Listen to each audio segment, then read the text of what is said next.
최순실 씨를 압박하려면 이제 정유라 씨를 그렇죠. 송환해 오는 게 가장 관건이었었는데 지금 정유라 씨가 체포되면서 특검이 굉장히 바빠진 그런 상황 아니겠습니까? 예, 다른 절차들 예. 빨리빨리 진행을 해야 하니까요. 그렇죠. 근데 어제 그 덴마크에서 구금 그 연장 인도, 심리 예.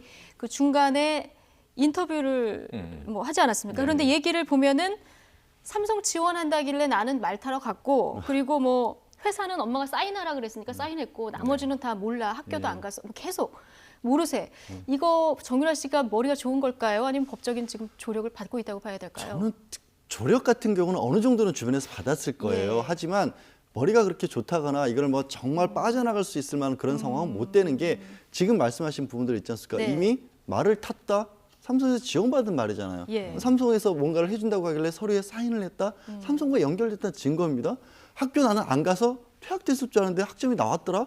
이재용 이화여대 부정 특혜를 증거입니다. 예. 그러니까 무슨 말씀을 드리는 거냐면 정유라 씨는 직접적으로 그 과정에 개입을 했거나 주도적으로 뭔가 일을 한 사람은 아니에요. 하지만 그 혜택을 다 입은 사람이잖아요. 그 네. 결과가 무엇인지를 누구보다 잘 알고 있는 사람이고요. 네. 아마도 뭐 중간중간에 뭐 SNS 같은 데 직접적으로 자랑도 했었지 않습니까? 이런 예. 것들을 받았다. 나 이거 타고 있다. 그런 그렇죠. 것들이 하나하나가 가장 마지막에 어떤 식으로 이루어졌냐를 다 잊고 있는 사람이기 때문에 특검에서는 지금 들여다보이는 게 과연 최순실이라는 사람이 그리고 혹시 박근혜 대통령이 개입을 해서 삼성으로부터 어떤 지원을 어떻게 받았는지를 원류를 캐고 있는데 네. 그 원류가 쫙 흘러가서 고여 있는 데가 지금 정유라란 말이에요. 그래서 정유라 씨가 입을 열기 시작하면 저는 상당히 많은 부분이 밝혀질 거라고 보고 네. 그거를 머리를 짜내면서 거부할 만한 그런 정도의 그 수준 내지는 예. 그것까지 대비는 안 돼 있는 것 같아요. 그런데 어제 예. 인터뷰를 보면요. 양지열 변호사가 조력을 하진 않았겠습니다만 법률 조력자가 반드시 있다고 예. 보여주는 게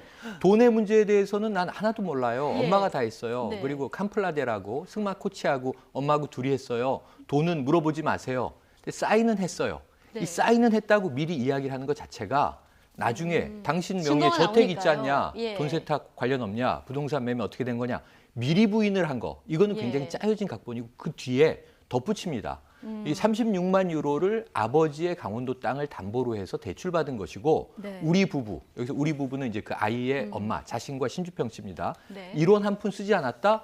독일의 세금은 다 냈다. 이렇게 얘기를 해요. 네. 돈에 대해서 모르는 사람인데 돈에 대해서 완벽한 방어 논리를 이미 구축하고 네. 미리 설명을 합니다. 예. 이것은 법률 조력자가 있다. 저는 법률 이렇게 추정을 조력자가 해봅니다. 있다. 네. 근데 이제 자, 제가 어쨌든 말씀드리는 특검은 지금 굉장히 바빠진 상황이고요. 그렇죠. 그 전해드린 대로 최순실 씨의 딸 정유라 씨가 이제 자신을 석방해 주면 스스로 입국하겠다 이런 뜻을 밝히지 않았습니까? 지금 강제 송환 절차를 밟고 있는데요. 이와 함께 정 씨에게 학사 특혜를 제공한 의혹을 받는 사람이죠. 류철균 이화여대 교수는 이대 학사 비리와 관련해서 처음 이제 구속이 된 그런 상황입니다. 특검에 조금 더 들어온 속보가 있는지 연결해서 알아보고 더 얘기 나누겠습니다. 자, 김승환 기자 나와 있습니까? 네, 특검 사무실에 나와 있습니다. 네, 정 씨가 국내로 자진 입국하겠다. 자, 이런 뜻을 밝혔는데요. 지금 특검에서 더 나온 얘기가 있습니까?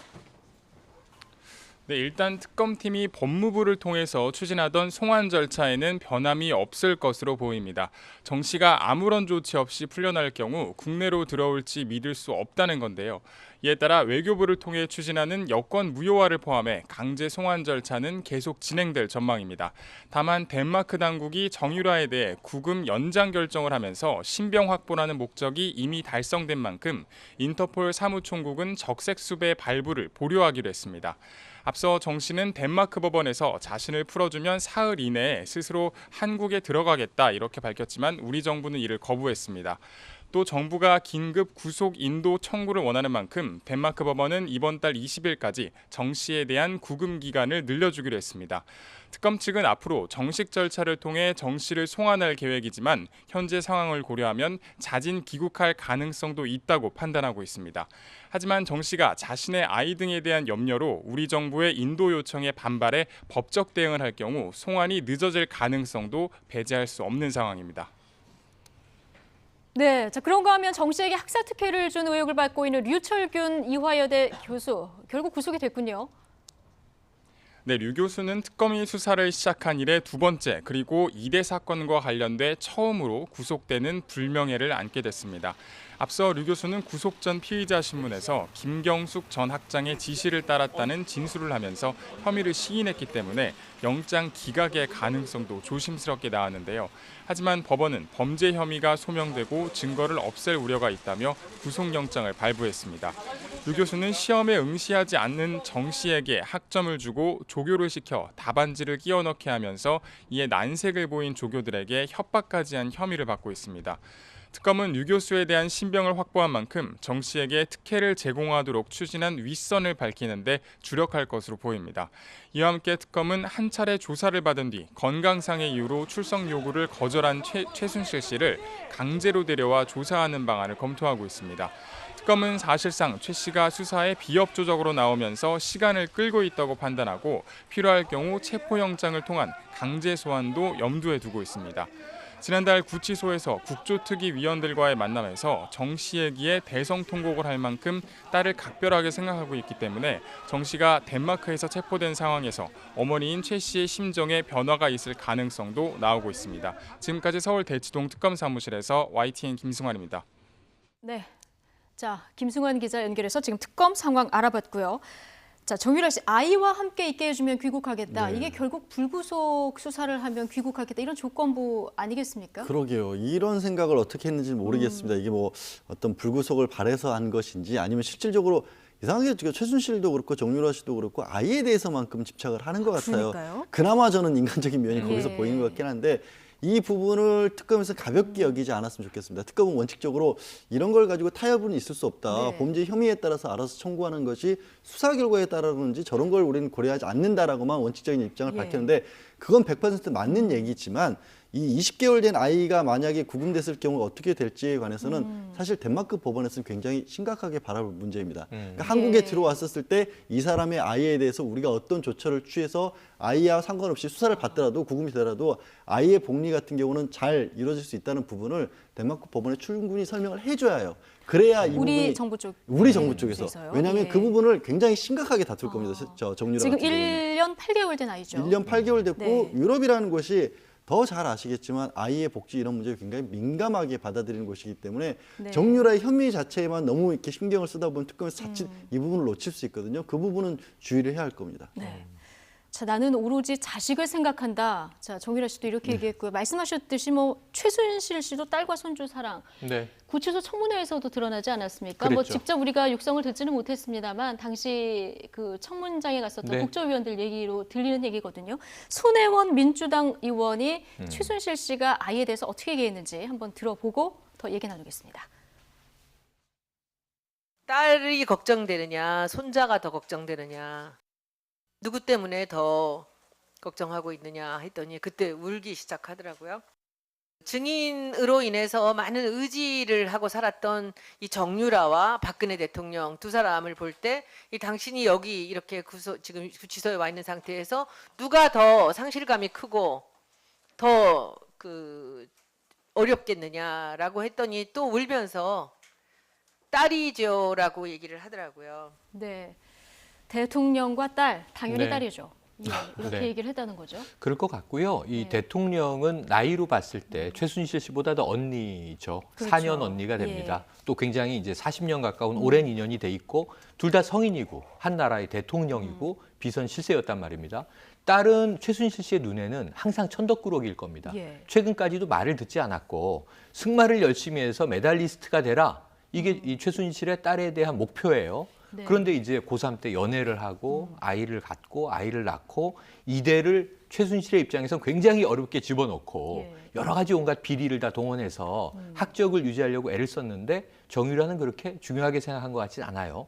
그런 면에서는 이제 딸에 대한 걱정이 마음 한구석에 있을 것이어서 정유라가 좀 빨리 들어와야 하는 게 최순실의 사람이기 때문에 아까 말씀하신 인간이기 때문에 심경의 변화를 일으켜서 그동안의 과오를 적어도 진술하는데 자백하는데 아킬레스건으로 작용할 거다. 그래서 예. 저는 특검이 조금 조건부 전제를 건다면 정유라의 말이 사실이라면 일단은 불구속으로 아이와 함께 들어와서 국내에서 이제 조사에 임하게 하고 네. 다만 정유라의 범죄 혐의가 새롭게 드러날 수도 있습니다. 네. 나는 몰라요. 엄마가 다 했어요. 그랬는데 본인이 주도한 범죄 혐의가 있다고 한다면 본인이 주도한 그때 범죄가 혹시 가서 드러난다면. 구속 여부를 결정할 수 있는 것이죠. 약간 전략적으로 접근할 필요도 있다. 전략적으로 접근을 해서 빨리 신병을 확보하는 것도 수사의 속도를 냈는데 굉장히 중요하지 않겠는가. 네. 왜냐하면 2년 전에 그 유병언의 장녀 유섬나 사태를 보면서 2년 동안 인터폴 적색 수배를 했음에도 국내에 못 들어오고 있는 경우가 있거든요.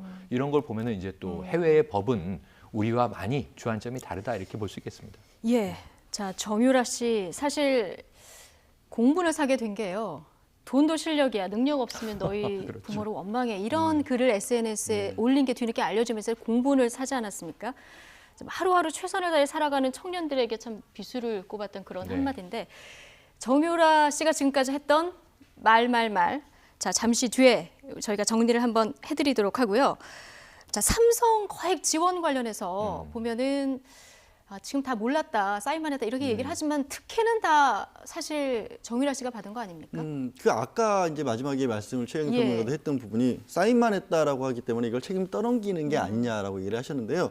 사인을 했다는 얘기는 법적으로 책임을 져야 한다는 의미입니다. 그리고 성인입니다. 네. 우리 지금 통장만 빌려줘도 처벌받는 거 아시지 않습니까? 그렇죠. 명의대여로. 그렇죠. 이게 명의대여라고 할지라도 처벌을 받는 건 분명하고요. 아까 대출을 받았다고 할지라도 독일은 집 내 집이라고 얘기를 했습니다. 이런 부분들이 있기 때문에 최순실에게는 사실 이게 그냥 심리적인 압박이 되는 게 아니라 예. 이런 게 있습니다. 자기 딸이 그 부분을 책임을 질 수밖에 없는 구조가 돼 있다는 걸 예. 알고 있기 때문에 그러면 이거는 내가 다 주도를 해서 정유라는 이름만 빌려준 거란 얘기를 최순실이 하지 않으면 불가피하게 딸이 강력하게 처벌을 받을 수가 없는 상황인 거거든요. 그래서 이게 단순히 심리적인 압박 이상의 의미를 주는 겁니다. 예. 그래서 삼성으로부터 받은 지원금 이런 부분들이 사실은 최순실이 입을 열 수 있게 되는데 결정적인 근거가 될 수 있다. 최순실의 이렇게 입국이. 정유라 네. 씨가 얘기를 하더군요. 전 말만 탔어요. 전 말만 삼성이 탔어요. 지원한 6명의 선수 중에 1명이에요. 그래요. 이렇게 얘기를 했는데 그렇죠. 나머지 5명의 선수를 모르는 네. 지원 선수가 있을까요? 그리고 그러니까요. 이 저택을 자기 이름으로 구매했고 아우디를 탔습니다. 거기서. 네. 삼성에서 돈이 들어왔습니다. 노승일 부장이 보고하자 예. 부동산 쇼핑에 엄마가 나섰는데 이걸 모르고 있었을 리가 없고요. 거기 보면 자 유라의 차 보험은요. 유라의 차 수리비는요.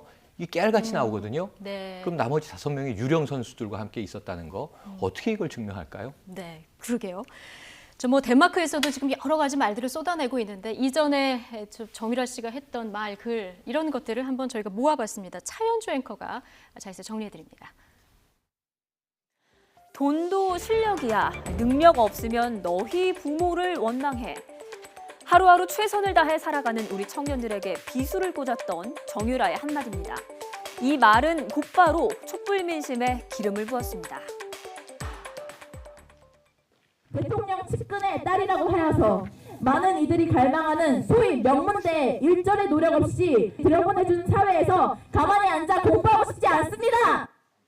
피 흘리면서 열심히 공부하시고 열심히 꿈을 이루기 위해서 노력하시는 분들이 그렇게나 많은데 나는 정말 잘못한 게 하나도 없는데 특혜 때문에 떨어지고 이런 거 보면 정말 답답하고 속상할 수밖에 없다고 생각해요. 정유라의 인생은 온갖 부정과 특혜로 얼룩졌습니다. 시험을 보지 않아도 과제물을 내지 않아도 교수들은 알아서 척척 학점을 챙겨줬죠. 맞춤법도 틀리고 욕설과 비속어가 등장하는 형편없는 리포트에는 B학점이 주어졌고 심지어 독일에 있을 때에도 한국에서는 기말고사 답안지가 제출됐습니다. 이화여대에 개설된 영화 스토리텔링의 이해라는 강의에 지난해 1학기 기말고사 답안지인데요. 답안지에는 정유라라는 이름이 적혀 있습니다. 자세히 보면 수업을 충실하게 듣지 않은 정유라가 쓰기에는 다소 어려운 단어들이 많은데 14문제 가운데 10개나 맞췄습니다. 또 그리스어 아토포스를 잘못 쓴 것으로 보이는 아포토스는 정답으로 처리됐습니다. 담당 교수가 시험에 응시하지도 않은 정유라에게 학점을 주고 뒤늦게 조교를 시켜서 답안지를 만든 겁니다. 돈도 실력이다. 너희 부모를 원망해. 이 말은 이제 부메랑이 돼서 돌아왔습니다. 도피 생활에 마침표를 찍게 된 정유라를 향해 누리꾼들은 자식 교육 잘못시킨 너희 부모를 원망해 라며 비난을 퍼붓고 있습니다. 이런 정유라 씨 결국 덴마크에서 붙잡혔습니다. 자, 지금 근데 나오던 얘기 가운데서 류철균 교수 얘기를 좀 해볼 텐데요. 류철균 교수 어떻게 그냥 이렇게 봐준 것도 아니고 점수를 잘 준 것도 아니고 사실 답안지를 조작하라 이런 걸 네.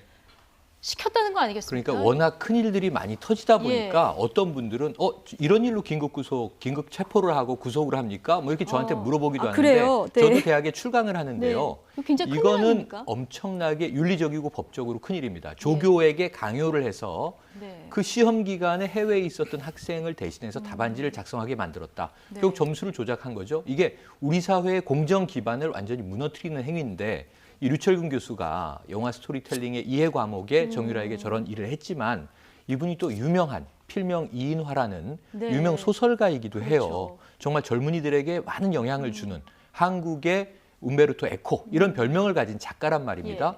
이화여대 국문과 교수에서 이제 저 디지털 미디어학과 교수로 이제 전향한 분인데 이런 점에서는 전 우리 사회의 교수윤리, 교육윤리에 엄청난 지금 파장을 미친 거고요. 네. 여기서 또 한 가지 드러난 사실이 있죠. 그렇죠. 이미 우리가 4차 청문회 교육농단에서 이대 교수님들 우르르 나오셨는데 증인으로 이 중에 김경숙 전 체육과학대 학장이 난 최순실을 모르고 강력하게 부인했습니다. 하루 종일 부인했었죠. 네. 그런데 이 김경숙 교수가 3번이나 전화를 해서 류 교수에게 정유라를 잘 봐줘야 한다. 잘 봐줘라. 네. 이런 이제 강요와 압박을 또 받았다는 거잖아요. 이 줄줄이 지금 김경숙 전 교수, 현재 교수죠. 네, 전 그렇죠. 학장은 위증죄를 면하기는 어려워 보입니다. 이 상황에서. 그 김경숙 학장도 교수도 그렇지만 류철균 교수도 사실 3번을 부탁했다 한들 본인에게 뭔가 이득이 없었는데 이렇게 아까 말씀하신 대로 굉장히 큰일이라고 하셨잖아요. 답안지를 조작한다는 거. 이런 무리한 일을 해가면서까지 왜 했을까요? 그러니까 그 부분을 특검 수사에서 더 해봐야 되는 게 뭐냐면요. 김경숙 교수 체육대 학장입니다.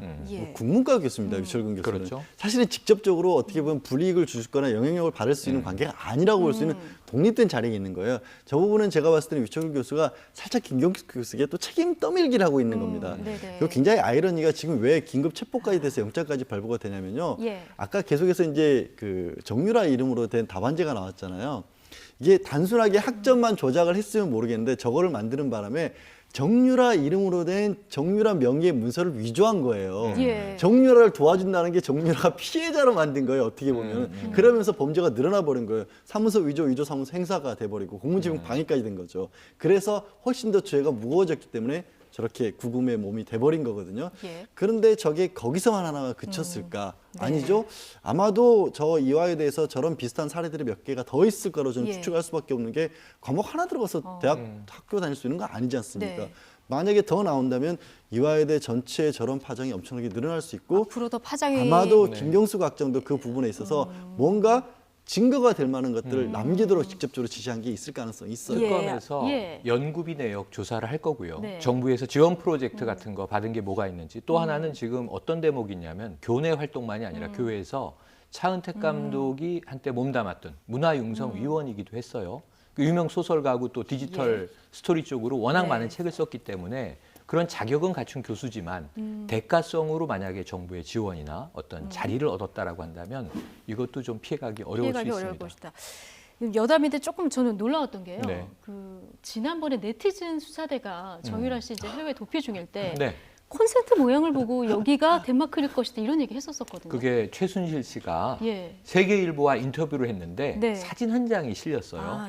그런데 그 콘센트에 우리가 흔히 돼지코라고 부르는 그 콘센트의 모양이 저거 독일 게 아니다. 그리고 또 한 가지는 뭐냐면 콘센트가 바닥에 붙어 있거든요. 독일은 일정 정도 안전 때문에 띄우고 콘센트를 세팅하게 돼 있기 때문에 건축학적으로도 저것은 독일일 수가 없다. 그러면서 그걸 다 뒤져서 전 세계 콘센트 비교를 했습니다. 덴마크에 있는 호텔일 가능성이 높다라고 했는데 정확하게 지금 덴마크 올보르그라고 하는 이제 소도시에서 체포가 된 겁니다. 지금 속보가 들어왔는데요. 문학의 블랙리스트 청문회 위증 혐의와 관련해서요. 지금 조윤선 문화체육부 장관 위증으로 국회에서 고발을 했다는 소식이 들어왔고요. 김종덕 전 장관 그리고 정관주 전 차관도 지금 같은 혐의로 국회에서 고발을 했다. 이런 속보가 들어왔습니다. 특검 그러면은 측에서 또 요- 조사를 받을 수밖에 아니 없겠네요. 특검 측에서 저거는 국회에 요청을 한 거죠. 했습니다. 네. 고발을 예. 해달라고.